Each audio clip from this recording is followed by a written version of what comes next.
Hello and welcome to episode 15 of A Fit Enable Life. This week we have a very, very special guest for Fit Enable. Again, another long-term member of the Fit Enable family, literally and figuratively. It's my younger brother Glen Wright Colopy and our president's younger son. Glen has not only been one of our longest runners, starting out with the team 20 years ago as a young athlete, but since then he has been competing on many levels, middle school, high school, college with the NCAA Varsity team, and now on an international stage for the Oxford University team. And he has a lot of experiences to share with that that really cover a broad range of things. What if you're a new runner? What are some tips for sticking with it? If you're wanting to be a good long-term competitive runner, what are some good tips for that? But mainly some lessons that everyone can take something from. And as over time, our bodies change, our life changes. How do you cope with those things and still maintain your physical activities, maintain your passions in those activities? And so it's a really good, interesting interview, and I think you're going to enjoy it. So don't want to hold you back any longer. So here we go. We're here today with my youngest son, Glen, and he is also one of my earlier athletes. Glen, you don't probably recall this, when you were about 2 years old, you were in Houston and you ran the Dinosaur Dash at the museum. That was one of your first fun runs, and you seem to have fun doing it. It stuck, and now a quarter of a century later, you're still running. Still at Oxford racing dinosaurs. There you go. So, first of all, you did start, because you came up in an athletic family and you have run all your life. What does running mean to you? For me, when I think about my running, it is still very much the process of what I need to do to improve on my times and to run faster and become a more competitive runner. And more recently, I've also been trying to focus on ensuring that I enjoy it and enjoy it more as a recreational activity, whilst trying to get a better grasp of my recreational enjoyment of running, while still trying to work towards being the fastest runner I can be. Right. Well, I like the sound of that, because as you know, one of the things that's always been a motivator for me is that you be a lifelong runner, that it's something that serves you throughout your years as your body changes in age. What has been the major thing? Obviously, people slow down as they age, or the body changes up. I've noticed that. What's been the biggest with that process? What has been the biggest change that you've recognized in your own performance or your physiology, whatever? I would say the biggest change of the year since, say, when I was 21 in college, as a sort of 18 to 21-year-old runner, versus now, is that I do have things that I clearly prioritize more than my running, more than competition. And those things really need to make sure that they do not take a backseat to running, which is a side, and it's a part of me, and it's an important bit. I think about it quite a lot, my running. At the same time, I also think quite a bit about, for example, my schoolwork, my doctoral work, which I consider to be my career and my profession. So the main change has been that I now clearly have another idol, if you will, that I work for, and I know that this is one of my priorities. Or, for example, that my time with my family or my relationships are a higher priority now, and that those need to, I'm willing to wiggle with my running more in order to ensure that the things that I prioritize more do fit in. Right. Well, I know that your doctoral work is pretty intense and stressful. Does the running still offer you an outlet to that other part of your life? I think one very large benefit of running is that it does add an extra bit of structure. It requires more time management. For example, I simply have less time in the day if I need to fit in a 2-hour run. And I think that's not unique to me. I think it's been shown pretty well that NCAA athletes in college, they are not actually getting poorer grades than the average student, because they are more on hold, they're on par with the rest of their academic class, and they're also structured by the training that they have. And I think it's the same thing for high school athletes as well, where the athletics is on the whole it's certainly a distraction, but the benefit of that distraction is that it adds structure and requires structure to fit all those things in. So I think that I think that one of the main benefit is it adds a lot of structure aside from for non-running activities as well. Well, you ran for Cary Academy and William & Mary, and now you're running for the University of Oxford in England. Now, what is the difference in terms of the running experience versus running for an American college versus running in the UK in their competitive collegiate setting? I would say one of the fundamental differences is that graduate students are very common on UK university teams. There's no type of thing of NCAA eligibility, things like that. It mainly requires that you are enrolled at the school. So it really is a student-athlete relationship where you must be a student.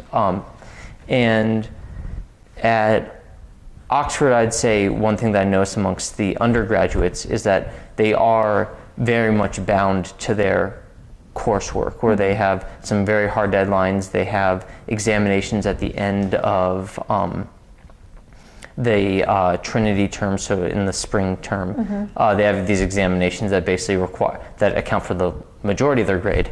Right. So clearly their focus is on that in the sort of April through June time. Right. And as you notice, that's also the same time as like track championships and stuff. Right. So there you can sort of see the conflict and interplay of students making sort of their strategic choices around that. Right. Well, I know here in the U.S. they made some concessions for students that were in a double bind with their academics and their athletics. Schools make some concessions. Does Oxford make concessions for students to move exams if they have a scheduling conflict? Well, they make pretty clear on the admissions. I think it's pretty well stated, we do not care about your extracurriculars.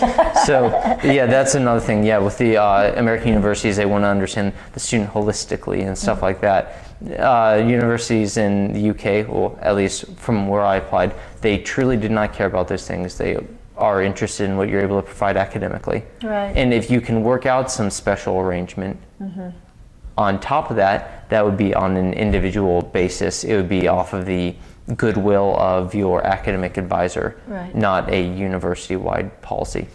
And I think most advisors give their students a lot of latitude to organize their day as they see fit to fit in what they want. Right.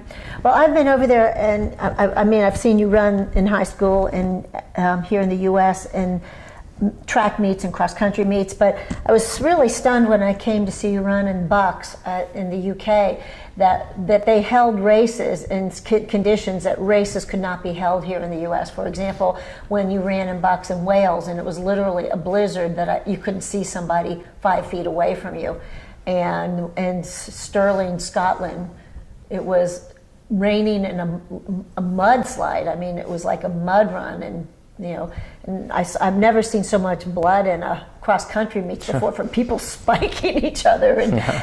And you also ran against Cambridge in a blues meet. And so, I think that's what surprised me so much. It seems like the conditions are a little bit more dicey, or they're just not over there. For some reason, they're not afraid of the conditions. The courses and the course conditions make the race a lot slower. I think it would be dishonest to say they have like tougher conditions, because I mean the Americans I have run with are tough guys, and that would not slow them down. A competitive runner fundamentally is not going to let those types of things get in their way. People far tougher than I am. And so, the conditions are worse. They have more obstacles, more water jumps. I don't think a lot of those things are necessary. In fact, I think that if you want to really test, if the test is who can run fast for a long amount of time, that you want probably some type of reasonable course that tests that as opposed to more technical aspects, or who's simply willing to muck through a bunch of bad terrain at 5:30 pace or something like that, who's willing to just basically run slow and get to the end a little bit faster. I would say, yeah, the trains do make it more interesting, but I'm skeptical about what the value is to actively pursuing a worse course just to make it more cross-country like. Right. And also with your road racing, is there much variation between road racing in the U.S. and in the U.K.? Since you are planning on doing the London Marathon. The road races that I've participated in seem very much like American road races, like the larger charity 5K, 10K types. Those are pretty straightforward, except for relays, where British athletics meaning track field running, those clubs have many more relay events, cross-country relays, road race relays that the U.S. doesn't have, and so that would be an easy to identify difference. Right. Well, that makes sense. Well, given that you have been a volunteer, a staff member, you and I have coached together many times for many years. In terms of a coach, from a coach's perspective, how would you advise a young person that ran in high school or even perhaps in college making the transition to being a lifelong runner? I would only have to guess at this point, because I am not yet a lifelong runner. Luckily, the life has not been lived. Yeah, the race is not finished. I honestly wouldn't know. I would have to guess that they'd have to enjoy it on some recreational level, or really keep in mind that if you enjoy it on some recreational level, then you also get the added fitness benefits on top of that.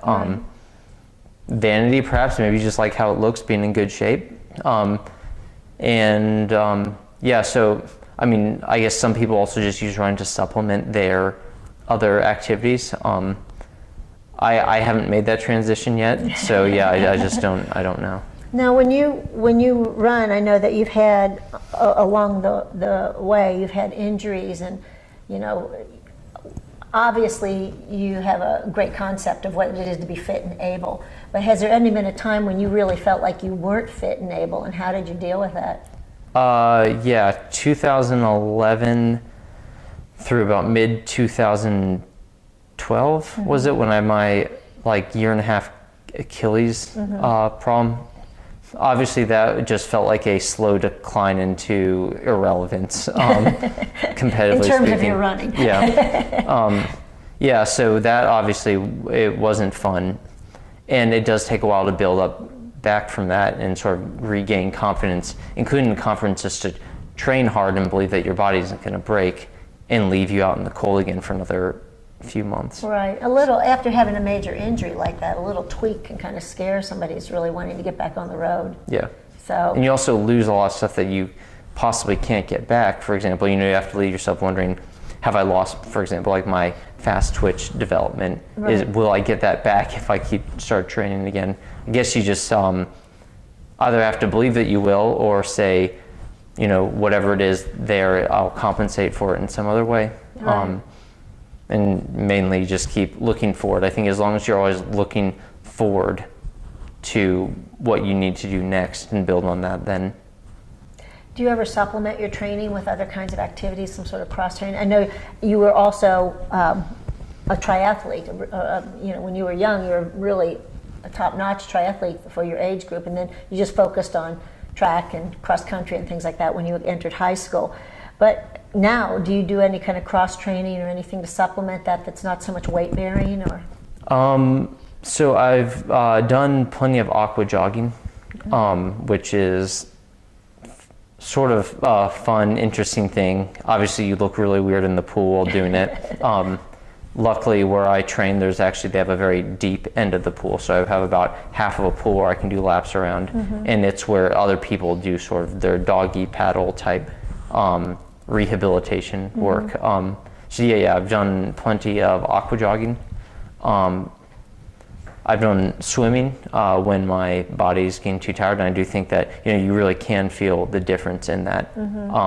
With obviously the idea that you would like to get in the aerobic training, but for me personally, at least, I want to make sure that I don't bulk up too much because I don't have to run that weight around. Right. And actually, spending time on the spinner as well, which I think it helps sort of. It allows you to really practice fast turnover for an extended period of time. I found that that's generally helpful, given that I'm not a person who naturally has fast turnover. Right. So trying to sort of build that neurological connection is something that, at least psychologically, seems to be very helpful for trying to, again, accommodate for building back from a large amount of time missing speed work and things like that. Right. Now, you mentioned bulking up. Now, a lot of people associate that with muscle mass and also just being heavier from poor nutrition or nutrition that doesn't complement your running goals. Yeah. So how do you monitor that? Do you pay a lot of attention to what you eat? I do pay attention to what I eat. It is primarily to avoid GI issues, though. That's my 99% focus on pretty much most of my eating decisions. Right. Just to make sure that I can get through a run comfortably. That makes a lot of sense, indeed. Well, I'm obviously significantly older than you, and I've noticed that I have really slowed down in my running. I mean, what I could do even 10 years ago, it's tremendous effort for me. Have you even just noticed even that kind of thing where it's just greater effort, aside from all the work and studies that you're doing? If physiologically, do you just feel like it's greater effort to maintain? I would have to pass on that. It seems back and forth. Sometimes the races seem to be slower for the same amount of effort. There's a real benefit in accumulated aerobic fitness. And when you sort of let go of that accumulation by stopping your training for a period of time, it's not there for you. It's like you had a friend, and you could always rely on them to the extent that you don't even notice it, and now that friend is not there anymore, and you do feel it in those times. That's a very interesting way to put it, but that's absolutely true. Yeah. I mean, there's some other things that do feel easier. For example, my long runs feel easier now than they did back in college. Right. Then again, I was running more overall mileage, so that would probably explain part of it. But I mean, certainly there are some changes, but they aren't all bad. And I guess I would rather not focus on the negative aspects of that as opposed to figure out how to work around them, compensate and supplement what I would need. Right. Well, you're running BUCS in the UK in about a month, but after that you're looking forward to the London Marathon.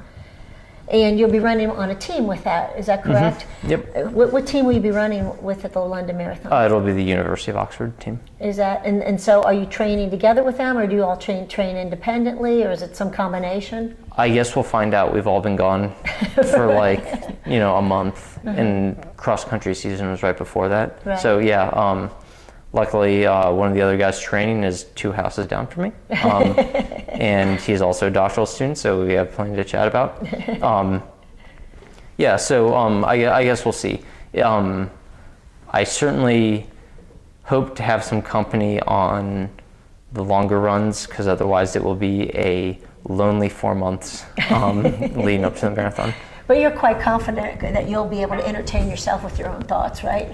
That is actually a very crucial aspect, yes. It is. When people talk to me about, well, how do you stand doing Ironman or the bike rides or the runs, it's like, well, first of all, you just have to be very able at entertaining yourself with your own thoughts. Yeah. And very comfortable with that. I mean, you have to be very comfortable being alone and without feeling lonely or distracted by it. So read a news article, something like that, go on Facebook, find a post of someone's politics you disagree with, and then you can spend your 2-hour run debating them in your head.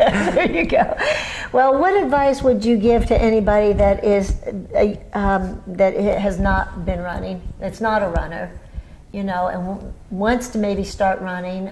Obviously, it's hard to get to a competitive level like you are, but as I've said in a previous podcast, I didn't really start running until I was in college. I didn't know I had that capability. I found that I was really quite good, and then I got even better after I had you and your brother Travis. And that my best running was when you guys were toddlers, because I was running after you.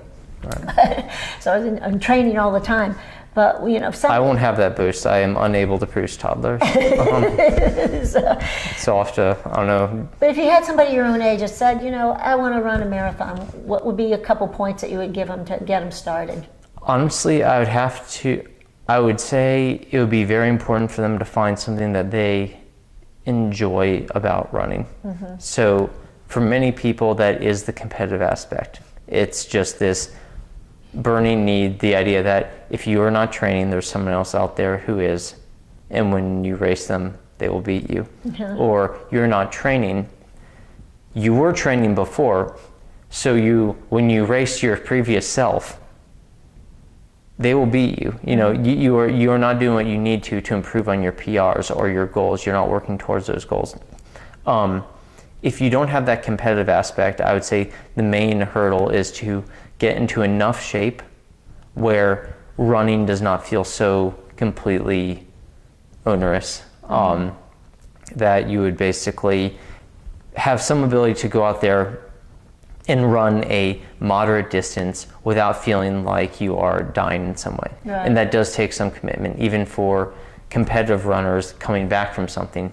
Your first week, 2 weeks, 3 weeks, you'll be running pretty small distances, and they will feel terrible. Right. I remember the first day of my training for this fall was a 30 to 35 minute run, and I felt better at the end of my, almost 2-hour run a few weeks ago. So it's just your body needs to adjust, and once you get over that, once your body is not inflicting a large amount of negative signals on your mind, saying you are in pain, you are suffering, this is not good. If you can get into a good enough shape to get over that, I think the psychological approach, the happiness in running, can come through after that. But before you get to that point, your body's gonna be sending your brain a lot of signals that it's suffering. Ouch. You get over that. Well, when you were a little kid, and in one of our camps before you started coaching the camps, you were interviewed by a local news program, and you said something to the effect, well, my mom just wants to get people out here to get them moving and have fun, but I want to win. Is that still you have a strong desire for high levels of performance and winning? And I mean, yeah, if I could be the best runner in the world right now just by snapping my fingers, that'd be way cool. Yes, that would be amazing. No matter how many times I snap my fingers, that's not going to happen. I know that. But yeah, no, I do still have personal running goals, PRs that I'd like to set, that I still think that I can set, or I'm at least wanting to work and find out if I can beat them. And maybe once I beat those, I'll have something else. I still might be able to surprise myself a bit. So yeah, no, the competitive aspect is important to me. I think when you do something, I would like to confine the things that I do to the things that I can do well, and what I do think is important, it's important to do well. Right. So. Well, you've become an amazing athlete in your own right, and I know when I was coaching you that you were always such a wonderful athlete to coach. So what would in closing, do you ever see yourself coaching again? And because you were a great coach, did you ever see yourself coaching again? If there were an athlete that needed some advice, many athletes do get caught up in sort of training that is not going to help progress them. I think the stereotypical example is the high school athlete who's not progressing because they don't have any aerobic foundation on which to progress. Right. And some high school coaches prepare their athletes to take that next step. Some of them don't. Some college coaches are ready to take that next step. Others don't acknowledge that it even exists. Right. So yeah, I think there's if an athlete ever wanted to improve and asked my opinion on it, obviously I'd be more than willing to help, because I benefited from that. I benefited from having one training regime and switching to the mode of, okay, time to really understand the mechanisms that build a great runner, which includes aerobic conditioning. Time to build that. You're going to spend a lot of time running, but it's going to be what you need to progress. Right. Yeah, and so if someone wanted or needed that, then and asked me to help them, then yes, of course, I would be happy to share what I know. At the same time, you can probably find quite a few other very good people out there who could do the same thing. Well, if I ever decide to get back into marathoning and racing again, will you coach me? If Travis gets you a waiver, then I will probably be the one to help you. Well, thank you so much, Glenn. No problem. Thank you for joining us, and we'll see you at the races. Yep, thanks.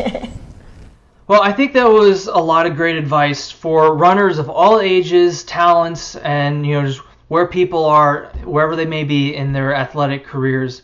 And I think the main takeaway is that Glenn said is that as our lives change, as we change, our priorities change with that. But that doesn't mean we have to give up what we love doing. Yes, we might need to pull back a little bit, change how we do it. As he said, wiggle on those activities, but we don't have to give them up entirely. Nothing is absolute, and if you're willing to do the effort, you can always fit the important things into your life. And I think that's very important for everyone to hear.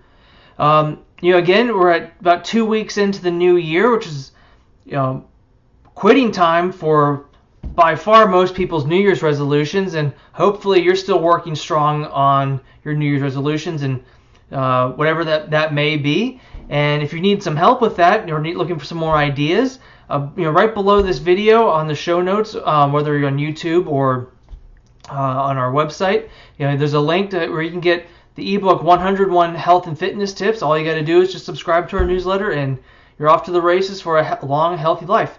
Again, thank you for listening. Please subscribe to our channel on YouTube or the channel on iTunes, and give us some feedback for things you might want to hear about in the future. So again, thank you for listening to A Fit and Able Life, and we'll see you next week.